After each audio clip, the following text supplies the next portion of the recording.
Now, picking it up again as I promised with patents. So, a patent provides an inventor with an exclusive right to a piece of intellectual property. So, the patent is a public document that provides this detailed description of the invention. And the lifetime of a patent is normally about 20 years, or at least right now. The patent for the telephone is often considered the most valuable patent in history. Thomas Edison, widely known as America's most prolific inventor, even after his death in 1931, Edison had over 1,000 patents, right?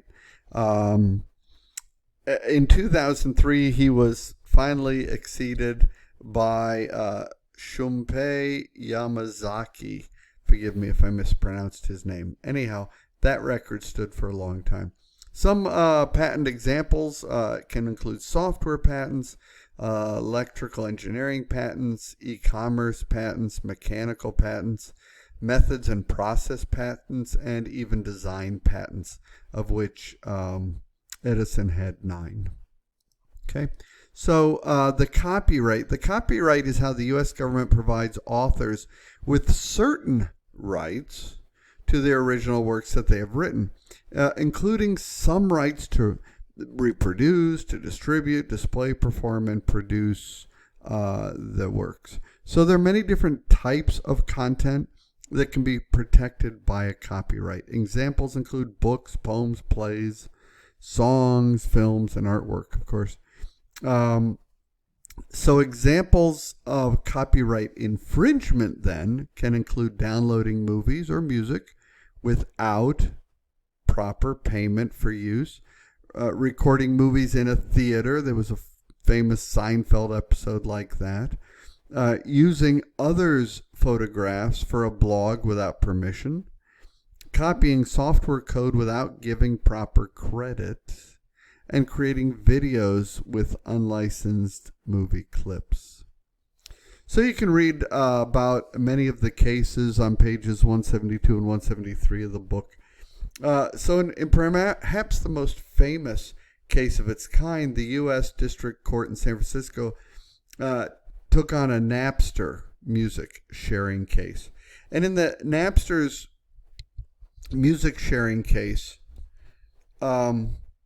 it constituted contributory infringement, that's legal talk, I guess, by knowingly allowing its users to trade protected music, right? Image and text copyright are two common types of infringement, right?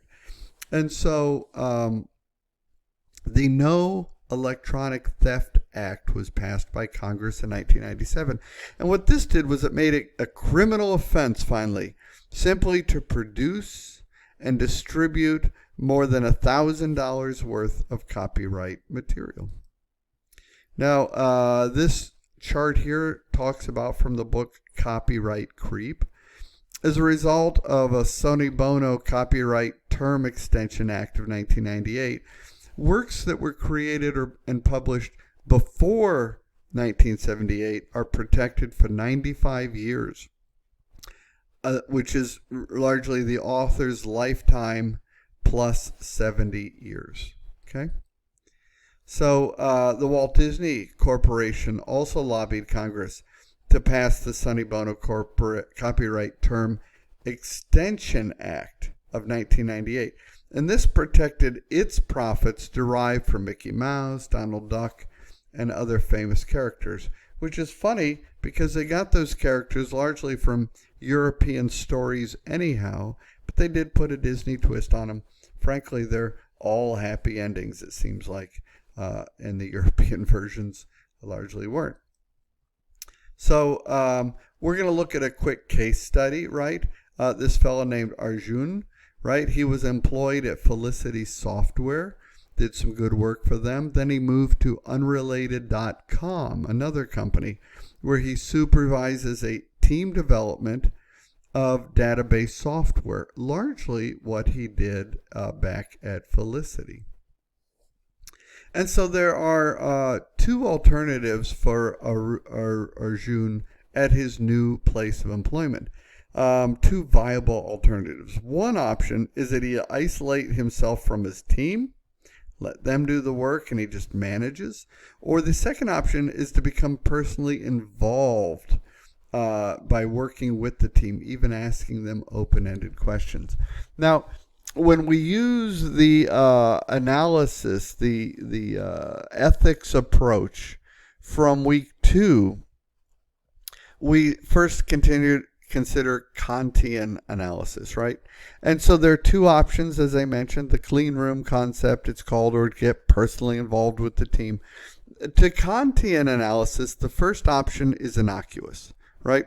Arjun is sharing his expertise with the development team without disclosing any confidential information. He is not violating the employee confidentiality and proprietary agreement. The moral rule, though, is you should share your expertise with others. This can be universalized, we would agree, without contradiction. So that might work. In the second option, Arjun is getting involved with his team, and he's getting them to know what he knows without directly communicating the information, right? He's asking these open-ended questions. So communicating confidential information, even phrases as questions, is prohibited. So from a Kantian point of view, this option is morally acceptable only if Arjun can get through the entire line of questioning without asking any leading questions. Social contract theory, as you recall, is similar to Kantian evaluations. The ACT Utilitarian Analysis.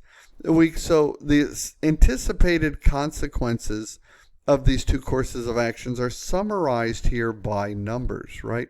So from an ACT utilitarian perspective, the overall benefit of option 1 is 22. The overall benefit of option 2 is 26. So option 2 is clearly better.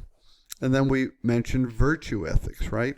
As an officer of the company, Arjun must avoid doing anything that puts its future in jeopardy, right? So the prudent choice for Arjun, according to virtue ethics, would be option 1, that clean room option, right? In the end, it turns out the clean room option is better according to Kantianism, social contract theory, and virtue ethics, but to be personally involved with the team is a better option according to ACT utilitarianism, right?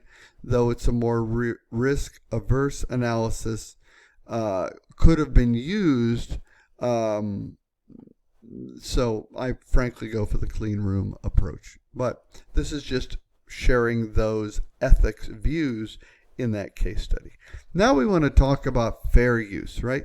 Fair use is the right given to a copyright owner to reproduce a work in a limited right. Okay, so fair use, it is legal to reproduce a copyrighted work without permission. All right, academics do this in coursework just like this.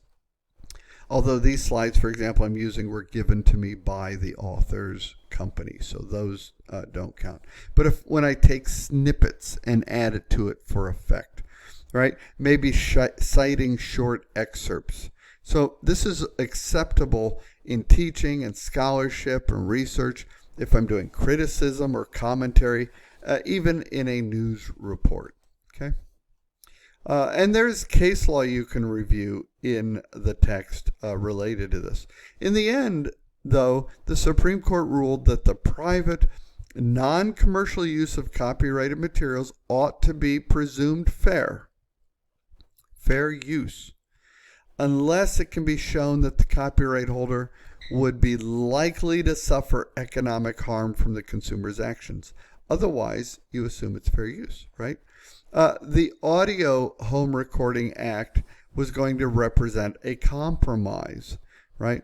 And that act would protect the rights of consumers to make copies for personal non-commercial use, and that's the audio. So we're transitioning now from this kind of written approach to audio, right?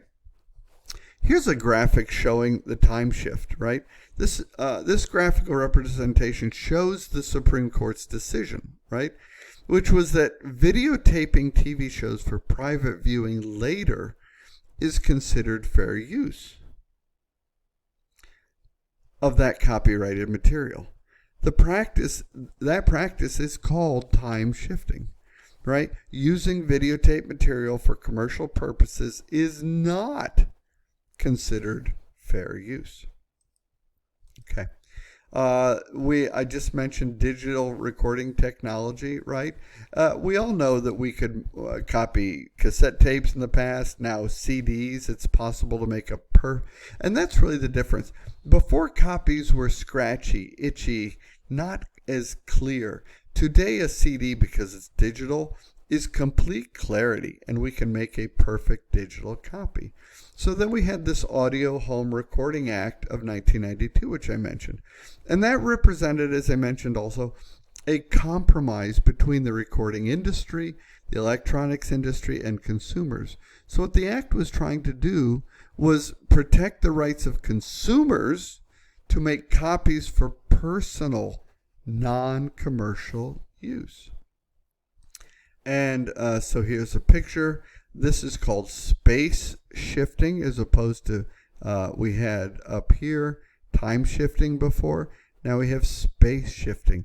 This is creating a copy for backup purposes or for use in a portable device. That is considered fair use. Now, making a copy separately for a friend is not considered fair use. And then we have this term mashups, right?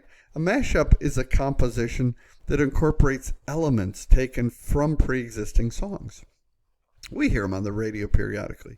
So since a mashup is a style of music that contains elements or samples from songs created by other artists, right? That suggests, according to the law, that mashups aren't and samplings aren't, in fact, protected under fair use.